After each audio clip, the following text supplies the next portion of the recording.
Bismillahirrahmanirrahim.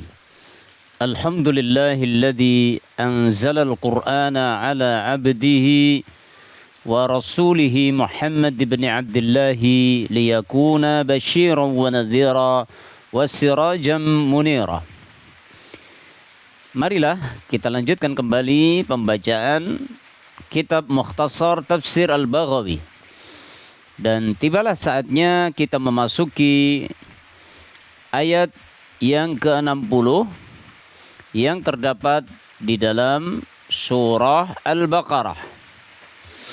Kita baca terlebih dahulu ayatnya sebelum kita membaca mukhtasar tafsirnya. A'udzu billahi minasy syaithanir rajim.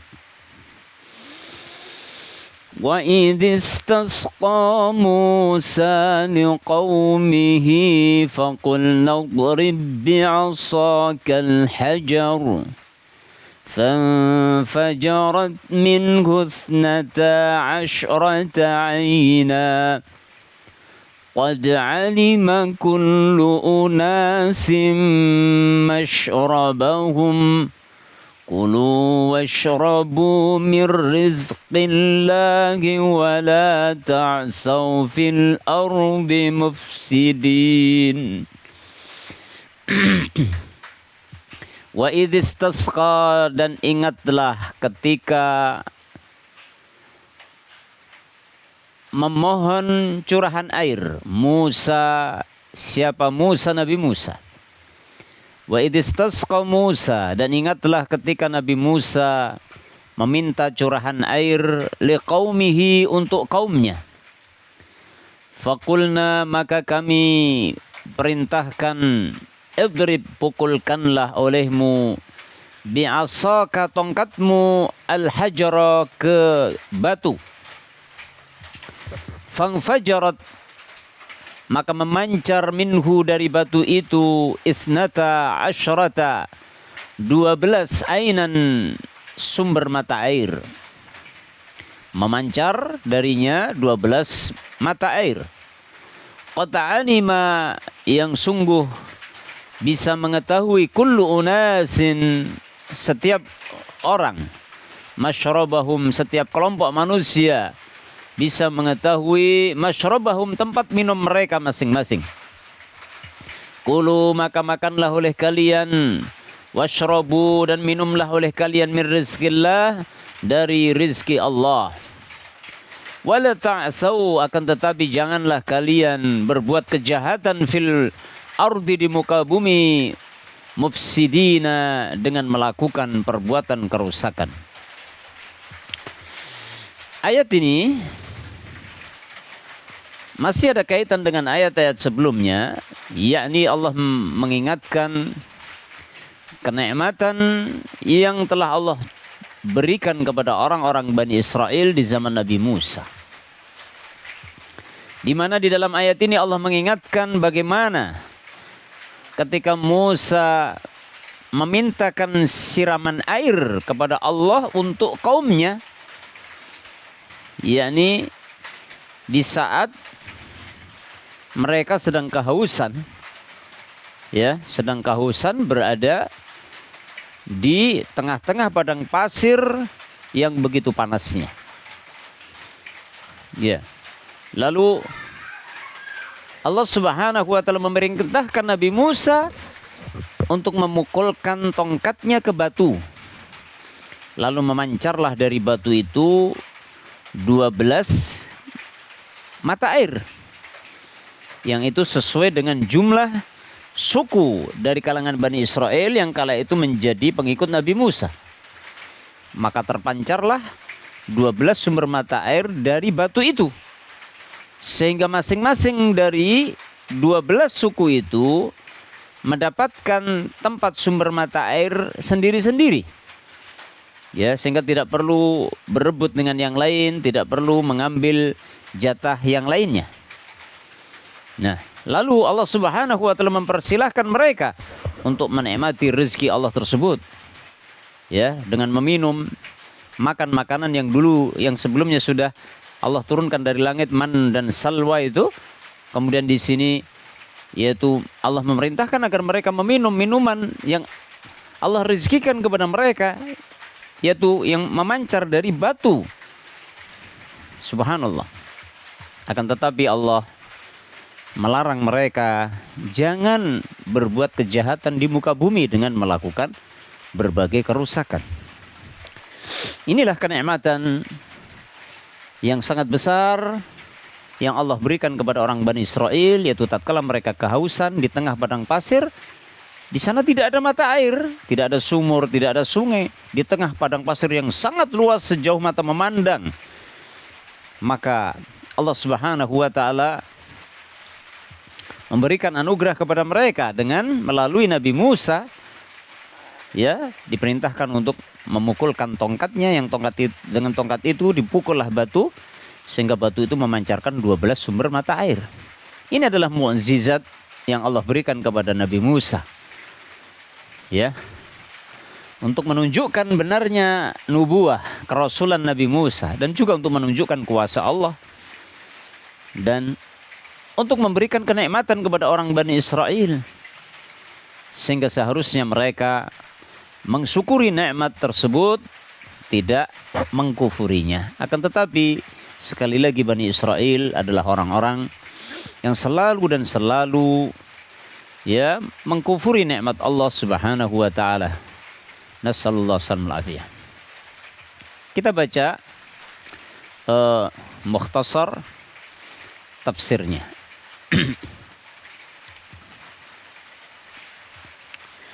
Wa idistasqa Musa, dan ingatlah ketika Musa meminta siraman air. Artinya talabas suqya, meminta curahan air kepada Allah liqaumihi, untuk kaumnya.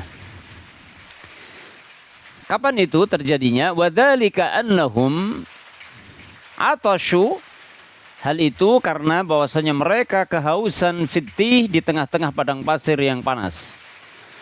Fasa'alu Musa, maka mereka meminta kepada Nabi Musa ayyastasqiya lahum, agar Nabi Musa memintakan siraman air untuk mereka. Fafa'ala, maka Musa pun melakukan itu.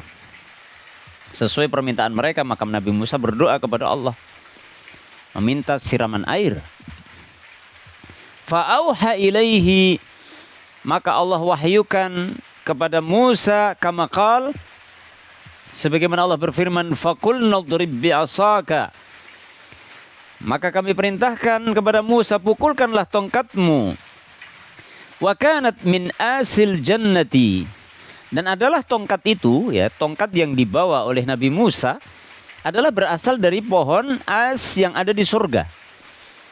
Berasal dari pohon as yang ada di surga.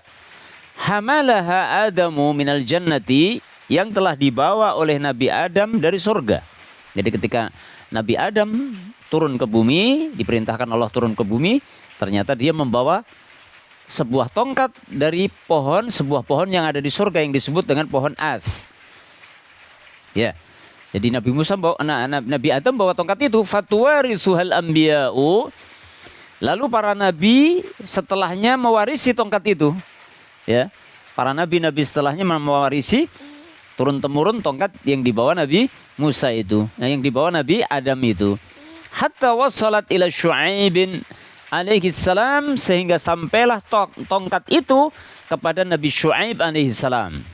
Sampai kepada Nabi Syu'aib. Fa'ataha Musa alaihi salam, kemudian Nabi Syu'aib memberikan tongkat itu kepada Nabi Musa alaihi salam.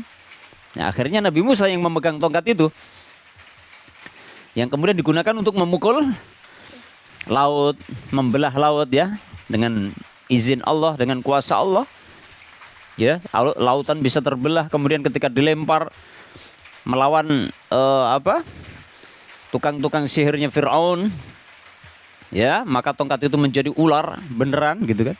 Nah, di sini tongkat itu digunakan untuk memukul batu. Ketika Nabi Musa minta siraman air kepada Allah untuk kaumnya. Qauluhu ta'ala al-hajara, pukulkanlah tongkatmu ke batu. Ikhtalafu fihi, para ulama tafsir berselisih pendapat tentang batu itu. Qala Wahbun, Imam Wahab berkata, lam yakun hajaran muayyanan. Bukanlah batu itu jenis batu tertentu. Bal kana Musa, akan tetapi Nabi Musa adalah yadribu ayya hajarin. Nabi Musa memukul batu apa saja. Kana min ardil hijarati, di antara yang nampak dari batu yang ada. Pokoknya yang nampak di depan beliau batu yang ada dipukul. Fayan fajra uyunan, maka batu itu pun memancarkan sumber-sumber mata air, likulli sibtin ainun. Untuk setiap suku memiliki satu sumber mata air. Wa kanu, dan mereka isnai asyara sibtan, dan adalah mereka pengikut Nabi Musa itu ada 12 suku. Ya.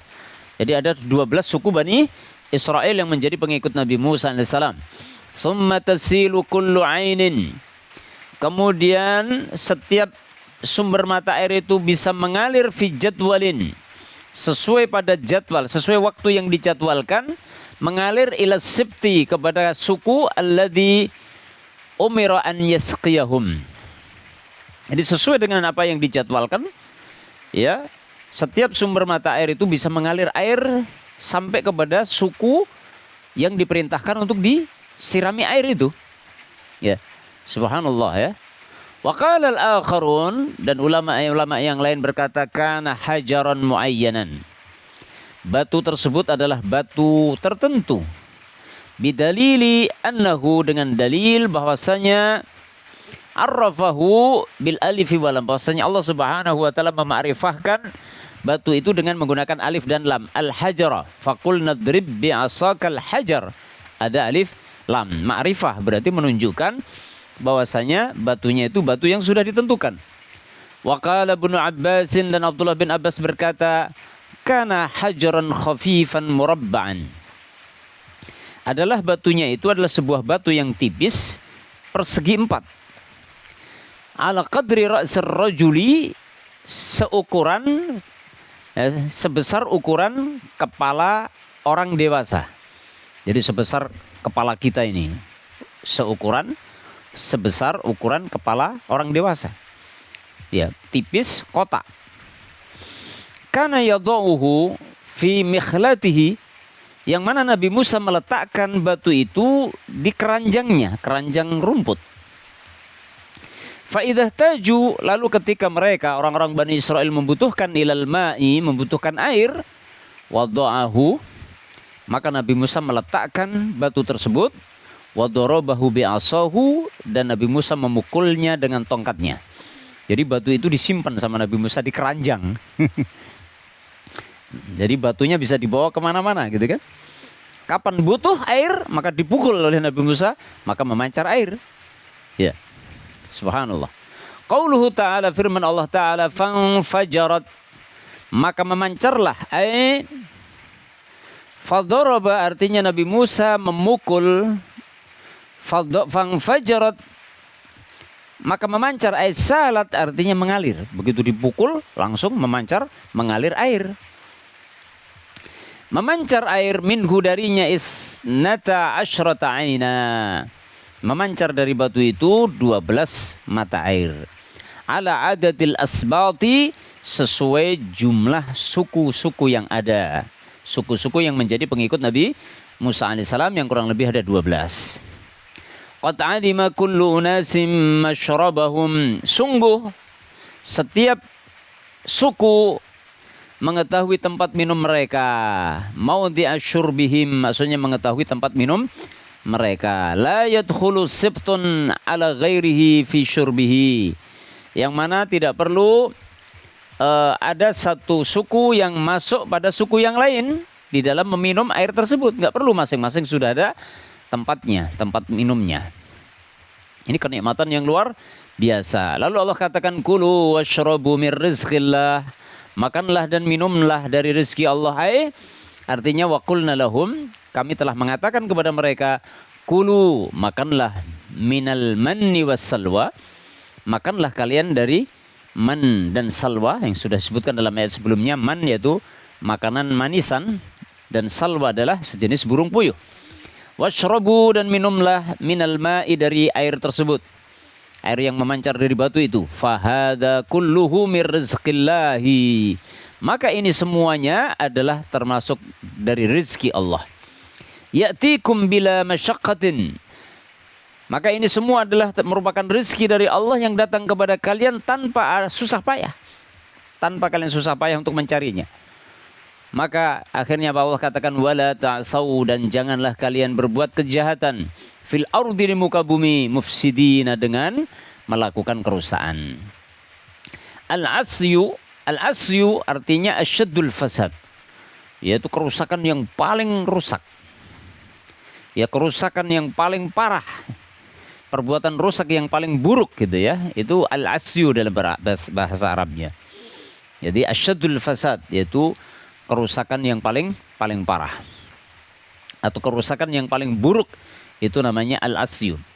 Yuqal, dikatakan asa ya'si asyan.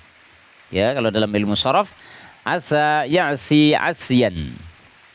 Ya, asa ya'si, kemudian bertemu dengan waw ya'sauna. Ya, karena di sini ada lanahi la ta'sau. Asalnya ta'sauna la ta'sau. Janganlah kalian berbuat kejahatan, gitu terjemahannya.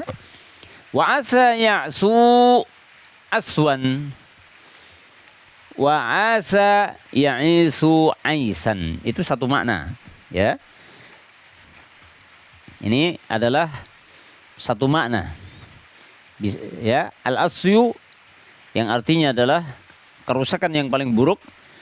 Dikatakan itu berasal dari asa ya'si asyan, ada yang mengatakan asa ya'su aswan, dan ada yang mengatakan asa ya'isu aisan, yang ini sebenarnya adalah kata sinonim. Allahu a'lam bishawab.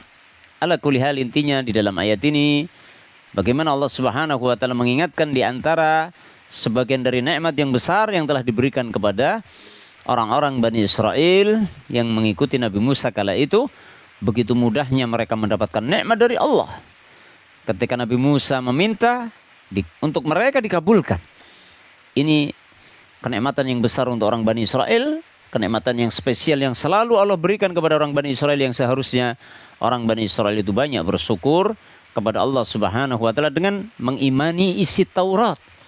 Apapun isi Taurat itu diimani, termasuk mengimani berita-berita yang ada di dalam kitab Taurat yang menginformasikan akan datangnya Nabi akhir zaman, yang semuanya sifat-sifatnya plek ada pada diri Nabi Muhammad SAW. Dan juga tentang kitab akhir zaman, yaitu kitab Al-Quran. Allahu Ta'ala alamu bissawab.